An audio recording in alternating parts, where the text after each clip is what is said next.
Greenland sharks, belonging to the sleeper shark family, are known to live for centuries, 2,200 meters down in the cold depths of the Arctic Ocean, and growing longer than great whites, up to 7 meters. Like many animals down here, they exhibit a phenomenon called deep-sea gigantism, the tendency of deep-sea creatures to grow to sizes far exceeding those of their shallow water counterparts.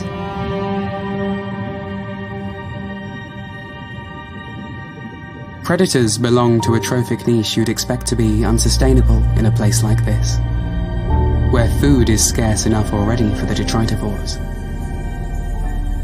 So, to conserve energy, predators adopt sit-and-wait tactics, using the dark to their advantage.